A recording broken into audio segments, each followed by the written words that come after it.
दोस्तों नमस्ते, स्वागत है आपका हमारे चैनल पर। आज हम आपके सामने एक ऐसी न्यूज रख रहे हैं जो सिर्फ एक सीमा विवाद की नहीं, बल्कि पूरी दुनिया की सुरक्षा, राष्ट्रीय संप्रभुता और एक छोटे से चिकन नेक वाले इलाके की है। बंगाल की वो संवेदनशील चिकन नेक यानी सिलीगुड़ी कॉरिडोर, जहां से भारत की पूर्वोत्तर राज्यों की अखंडता जुड़ी हुई है। लेकिन दोस्तों, आज यह सिर्फ एक खेत खलिहान या सुरक्षा फेंसिंग की बात नहीं है। यह है एक बड़े अंतरराष्ट्रीय चक्रव्यूह की कहानी, जिसमें बांग्लादेश ने संयुक्त राष्ट्र यूएन के साथ मिलकर भारत के खिलाफ एक तरफा प्रस्ताव पारित करवा लिया। अब सवाल यह है, क्या यह भारत की राष्ट्रीय सुरक्षा को कमजोर करेगा? क्या हमारी सेना पीछे हटने को मजबूर हो जाएगी? और सबसे बड़ा सवाल, जब सेना ने तैनात होने के बाद इस कॉरिडोर की चौड़ाई बढ़ रही है, तो यह क्या संदेश दे रहा है? दोस्तों, आज इस वीडियो में हम आपको पूरी इनसाइड स्टोरी बताएंगे, खुफिया रिपोर्ट से लेकर सेना की रणनीति, कूटनीतिक मोड और बांग्लादेश के हुक्मरानों की रातों की नींद तक। अगर आप देशभक्त हैं और चाहते हैं कि भारत अपनी सीमाओं की रक्षा मजबूत से मजबूत हो, तो वीडियो अंत तक जरूर देखिएगा। और वीडियो को लाइक करके चैनल को सब्सक्राइब जरूर करें, क्योंकि आज का यह विश्लेषण आपके होश उड़ा देगा। चलिए शुरू करते हैं इस कहानी को। दोस्तों, भारत और बांग्लादेश की सीमा पर कंटीले तारों की फेंसिंग का विवाद पहले से चल रहा था। बीएसएफ ही सुरक्षा संभाल रही थी। लेकिन बंगाल में शुभेंदु सरकार बनने के बाद हमने एक ऐतिहासिक कदम उठाया। सबसे संवेदनशील हिस्से यानी चिकन नेक को सीधे भारतीय सेना के हवाले सौंप दिया। जहां पहले सिर्फ सीमा सुरक्षा बल मुस्तैद था, लेकिन इस कदम ने बांग्लादेश की आंखों में आग लगा दी। जैसे ही उनके विदेश मंत्री खलील उर रहमान को संयुक्त राष्ट्र महासभा का नया अध्यक्ष बनाया गया, दोस्तों 2 जून 2026 को चुनाव में उन्होंने 99 वोटों से यह कुर्सी हासिल की। घमंड में आकर उन्होंने यूएन से भारत के खिलाफ एक प्रस्ताव पारित करवा लिया। इस प्रस्ताव में साफ साफ लिखा गया है कि भारत को चिकन नेक पर यथास्थिति बनाए रखनी होगी और सेना को तुरंत पीछे हटाना होगा। अब सवाल उठता है, बांग्लादेश भारतीय सेना की तैनाती से इतना घबराया क्यों है? असल बात यह है कि जब सेना आई, तब से उपद्रवियों और घुसपैठियों को मुंहतोड़ जवाब मिलने लगा। सेना ने जीरो टॉलरेंस नीति लागू कर दी। कोई अवैध कारोबार, कोई घुसपैठ, कोई नहीं बचा। बांग्लादेश के हुक्मरान और तस्करों का गले सूख गया, क्योंकि वे सोचते थे कि बीएसएफ कागजी नियमों में बंधा है। लेकिन अब सेना की कड़क रणनीति ने उनका पूरा साम्राज्य ताश के पत्तों की तरह ढा दिया। दोस्तों, ये खबर खुफिया सूत्रों से आ रही है।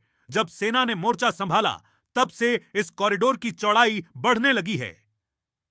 पहले यह सिर्फ 22 किलोमीटर संकरा रास्ता था, अब दिन प्रतिदिन चौड़ी हो रही है।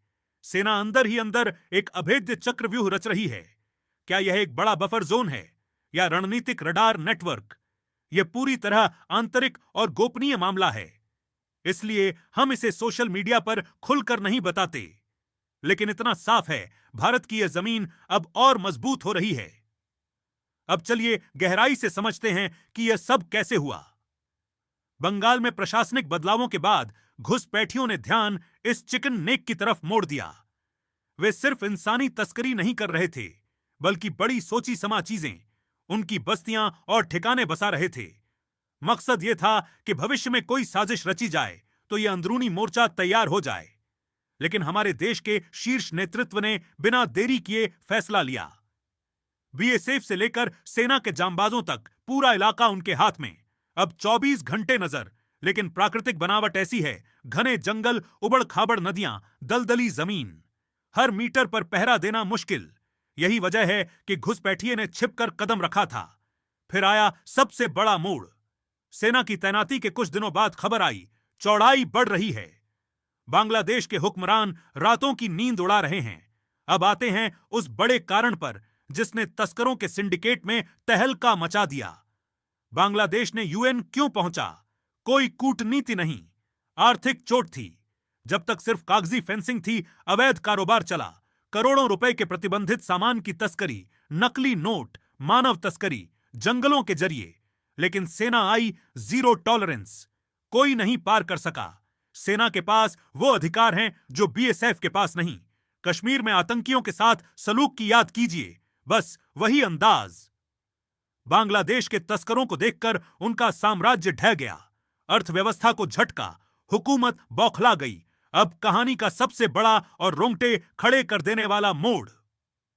हमारे खुफिया सूत्रों से लगातार रिपोर्ट, सेना ने चिकन नेक को रडार पर लिया है। आधुनिक infrastructure, 4 lane highway, logistics hub युद्ध स्तर पर, फेंसिंग दोगुनी रफ्तार से, घुसपैठिए और देशद्रोहियों का नामो निशान मिटना तय।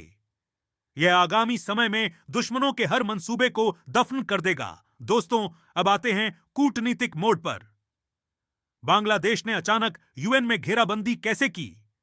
बात इसी साल 3 जून की। संयुक्त राष्ट्र महासभा के 81वें अधिवेशन के अध्यक्ष चुनाव में बांग्लादेश के विदेश मंत्री खलील उर रहमान ने 99 वोटों से जीत हासिल की। चीन और पाकिस्तान जैसे भारत विरोधी ताकतों के साथ साठगांठ। उन्होंने प्रस्ताव पेश किया, भारत की तैनाती और फेंसिंग अंतर्राष्ट्रीय नियमों के खिलाफ। प्रस्ताव पास। सीमा पार तत्व खुशी से झूमे।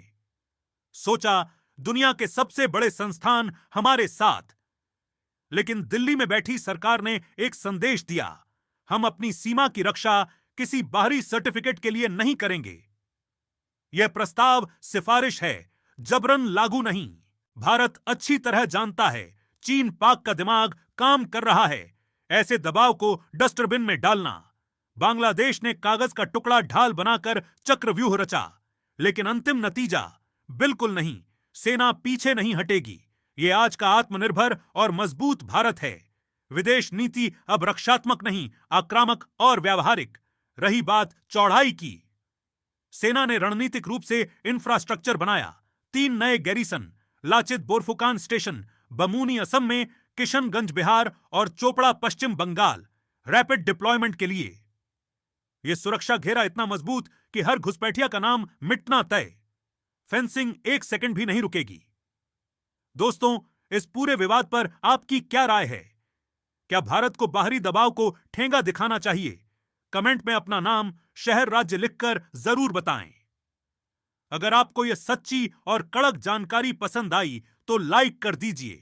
वीडियो ज्यादा से ज्यादा शेयर करें। नए हैं तो सब्सक्राइब करें और बेल आइकन दबाएं। अगले वीडियो में मिलेंगे किसी नए विश्लेषण के साथ।